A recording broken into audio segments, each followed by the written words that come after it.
अस्सलाम वालेकुम नाजरीन, तहलका न्यूज़ 7 में आपका खैर मकदम है और मैं हूं एडिटर रशीद आलम। सदर कुल हिंद मजलिस इत्तेहादुल मुस्लिमीन व हैदराबाद के MP बैरिस्टर असदुद्दीन अवैसी ने कल महाराष्ट्र के गवर्नर विद्यासागर राव से मुंबई में मुलाकात की और नुमाइंदगी करते हुए रियासत महाराष्ट्र में अक़लियतों के लिए अलहदा यूनिवर्सिटी का मुतालबा किया। उन्होंने बताया कि औरंगाबाद और पुणे में मौजूद वक्फ अराजी का इसके लिए इस्तेमाल किया जा सकता है। उन्होंने कहा कि अगर हुकूमत ये काम नहीं कर सकती है तो अवाम चंदा जमा करते हुए इस काम को अंजाम देगी। उन्होंने वक्फ जायदाद पर नाजायज कब्जों का जिक्र करते हुए IAS, IPS और CBCID की निगरानी में इंक्वायरी की मांग की। मौलाना आज़ाद यूनिवर्सिटी के मुलाजिमीन के दरपेश मसाइल से भी वाकिफ करवाया और दूसरे अक़लियती इदारों में डिप्टेशन पर काम अंजाम दे रहे मुलाजिमीन का भी जिक्र करते हुए तकर्रात की भी मांग की। गवर्नर महाराष्ट्र ने तयखुन दिया कि वो इस मामलात पर इजलास तलब करते हुए इसके हल करने के इक़दाम जारी करेंगे। इस मौके पर बैरिस्टर असदुद्दीन अवैसी के हमरा अरकान असम्बली महाराष्ट्र इम्तियाज जलील और वारिस पठान मौजूद थे। ज्यादा है, महमूद रहमान कमेटी भी बोलती, तो ऐसे इलाकों में स्कूल खोले जाए जहां पर हमारे बच्चे जाके पढ़ सके और उनके लिए हॉस्टल बनाया सके। तो हम लोग ये अहम पॉइंट्स के ऊपर गवर्नर साहब से मुलाकात की।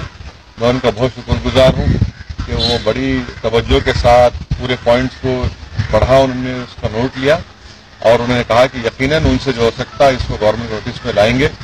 खास तौर से वो बड़े उसको उन्होंने 3 बातों को बहुत पसंद किया कि वक्फ प्रॉपर्टीज का प्रोटेक्शन, ये स्किल डेवलपमेंट के ऊपर यूनिवर्सिटी खोलना जो उड़ीसा में कलिंगा की यूनिवर्सिटी तरह, और एक AMU का कैंपस यहाँ पर। इन तीनों चीज़ों का गवर्नर साहब ने नोट लिया है। अब हम अपनी बात रखें और इसको हम आगे लेकर जाएंगे। अब हमारे MLA असेंबली में भी इसको उठाएंगे। आज बजट पेश किया जा रहा है तो उसके बाद भी डिबेट में और पब्लिक में बात करेंगे। वैसे साहब, आपने कहा क्रेडिट को लेकर कि मुस्लिम बच्चों को बैंक से क्रेडिट्स मिले, लेकिन जिनको बहुत सारे ऐसे जिनको आराम से क्रेडिट मिली और देश छोड़कर भाग गए, उनके खिलाफ पूरी एजेंसियां लगी पड़ी हैं। आप चूंकि बैरिस्टर हैं, कैसे देखते हैं? यही तो परेशानी है ना कि एक दलित को, आदिवासी को, मुसलमान को, किसी भी आम आदमी को 4 लाख 5 लाख का लोन देते हैं। अगर अदा नहीं करते तो 25 SMS आते हैं, 2 बार बैंक के लोग आते हैं। तो 4 लाख के लोन मिलने में मुश्किल है हमारे मुल्क में, 11,000 करोड़ मिलना आसान है। ये प्रॉब्लम है हमारे कंट्री में। गरीब को चप्पल घस जाती, लोन नहीं मिलता। वो अब स्कॉलरशिप का लोन है, मिलता ही नहीं है। अब वही कोई जाकर बोलेगा मेरे को 100 करोड़ दो, दे देंगे उठा के। अब उसके बाद वो बरसों चलते रहता है। तो ये जो नाइंसाफी हो रही है ना, इसको खत्म करने की जरूरत है कि हमारे बैंक अगर हैं तो उसमें गरीबों का भी हक होना चाहिए, दलितों का, मुसलमानों का, आदिवासियों का। मगर ऐसा लगता है कि बैंक जो काम कर रहे हैं वो तो सिर्फ इन बड़े बड़े लोगों के लिए काम कर रहे हैं और वो तो लोन लेते हैं, 1-1 पुश्त 2-2 पुश्त खाती है, अदा ही नहीं करते। ये बड़ा बात तो भाग भी जाते हैं। तो ये बड़ी परेशानी की बात है। इस पर एक नोटिस लेना चाहिए, इसका कुछ करना चाहिए। तो देखिए, वरना तो गरीब को तो मिलता ही नहीं है, किसान को मिलना मुश्किल है। मिल गया है तो अदा करो, नहीं कर खुद कुछ ही कर रहे हैं। तो ये चेंजेस आने की बहुत जरूरत है। वैसे साहब, इसमें एक महत्वपूर्ण मुद्दा जो पूरे देश भर में उठा है, आप चूंकि राजनीतिक पार्टी के चीफ है, जगह जगह जो स्टैच्यू तोड़ने का जो एक नया रिवाज आया है, एक नई पॉलिटिक्स ने जन्म दिया है। चाहे केरला में देखिए, आप नॉर्थ ईस्ट में देखिए, इवन महाराष्ट्र में भी बहुत सारी जगहों पर हुआ है। कैसे देखते हैं इसको? ये मैं इसका कंडेम करता हूँ। स्टैच्यू चाहे किसी का भी हो, उसको तोड़ने की जरूरत नहीं है और जो लोग इसे हरकत कर रहे हैं उनके खिलाफ सख्त एक्शन लेने की जरूरत है।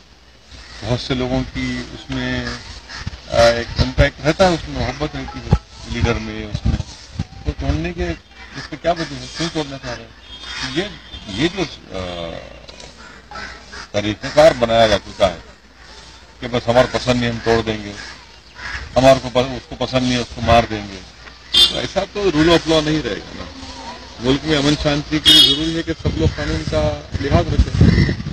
अम्बेडकर का स्टैच्यू बाबा साहब का तोड़ दिए, पेरियार का तोड़ दिए, कभी उनका तोड़ दिए, जो हमारा पॉलिटिशियन पसंद है तो ये गलत है।